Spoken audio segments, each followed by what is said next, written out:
100 करोडच्या जे करप्शन अनिल देशमुखनी केलेलं आहे त्या प्रकरणामध्ये ईडीने लुकआउट नोटीस काढलेली आहे आणि आता अनिल देशमुखला जिथे मिळेल तिथे महाराष्ट्रातच नव्हे तर पूर्ण भारत देशात पकडायचं आहे, कारण त्यांनी इन्व्हेस्टिगेशनला समोर आलेले नाही आणि साथ दिलेली नाही तपासासाठी।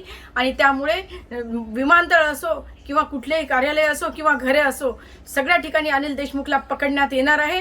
आणि 6-7 वेळा अनिल देशमुखांची त्यांच्या घरी सुद्धा जाऊन तपासणी करण्यात आली, पण भेटले नाहीत। ते लपतायत, कुठे लपतायत अनिल देशमुख? तुमच्या जबाबदार पक्षाच्या नेत्यांनी, शरद पवार यांनी तरी कमीत कमी कायद्याची इज्जत करत सांगायला पाहिजे होतं की अनिल देशमुख आमच्या पक्षाचे आहेत आणि त्यांना सादर करायला पाहिजे होतं ईडीकडे, पण ते केलेलं नाही। त्याच्यामुळे आता अनिल देशमुख तुम्हाला पळतात भुई कमी पडणार आहे, जमीन कमी पडणार आहे, धरणीमाय तुम्हाला जागा देणार नाही आणि ईडी तुम्हाला दबोजल्याशिवाय सोडणार नाही।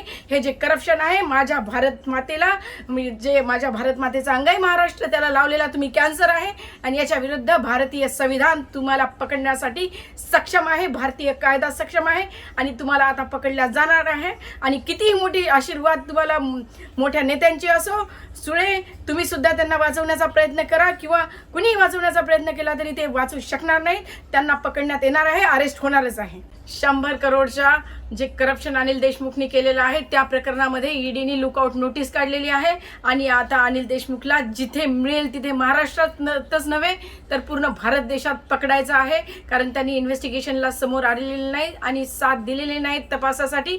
आणि त्यामुळे विमानतळ असो किंवा कुठलेही कार्यालय असो किंवा घरे असो, सगळ्या ठिकाणी अनिल देशमुखला पकडण्यात येणार आहे।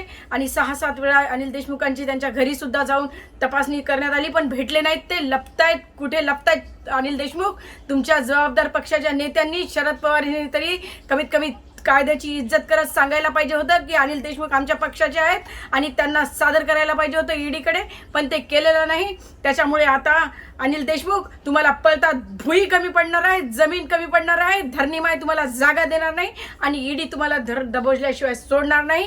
हे जे करप्शन आहे माझ्या भारत मातेला, जे माझ्या भारत मातेचं अंग आहे महाराष्ट्र, त्याला लावलेला तुम्ही कॅन्सर आहे आणि याच्या विरुद्ध भारतीय संविधान तुम्हाला पकडण्यासाठी सक्षम आहे, भारतीय कायदा सक्षम आहे आणि तुम्हाला आता पकडल्या जाणार आहे।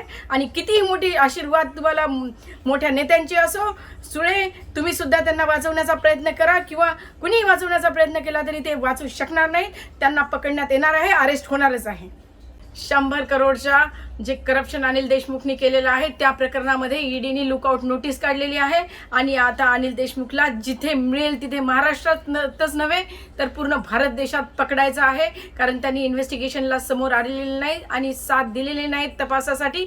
आणि त्यामुळे विमानतळ असो किंवा कुठलेही कार्यालय असो किंवा घरे असो, सगळ्या ठिकाणी अनिल देशमुखला पकडण्यात येणार आहे आणि 6-7 वेळा अनिल देशमुखांची त्यांच्या घरी सुद्धा जाऊन तपासणी करण्यात आली, पण भेटले नाहीत। ते लपतायत, कुठे लपतायत अनिल देशमुख? तुमच्या जबाबदार पक्षाच्या नेत्यांनी, शरद पवार यांनी तरी कमीत कमी कायद्याची इज्जत करत सांगायला पाहिजे होतं की अनिल देशमुख आमच्या पक्षाचे आहेत आणि त्यांना सादर करायला पाहिजे होतं ईडीकडे, पण ते केलेलं नाही। त्याच्यामुळे आता अनिल देशमुख तुम्हाला पळतात भुई कमी पडणार आहे, जमीन कमी पडणार आहे, धरणीमाय तुम्हाला जागा देणार नाही आणि ईडी तुम्हाला दबोजल्याशिवाय सोडणार नाही। हे जे करप्शन आहे माझ्या भारत मातेला, जे माझ्या भारत मातेचं अंग आहे महाराष्ट्र, त्याला लावलेला तुम्ही कॅन्सर आहे आणि याच्या विरुद्ध भारतीय संविधान तुम्हाला पकडण्यासाठी सक्षम आहे, भारतीय कायदा सक्षम आहे आणि तुम्हाला आता पकडल्या जाणार आहे।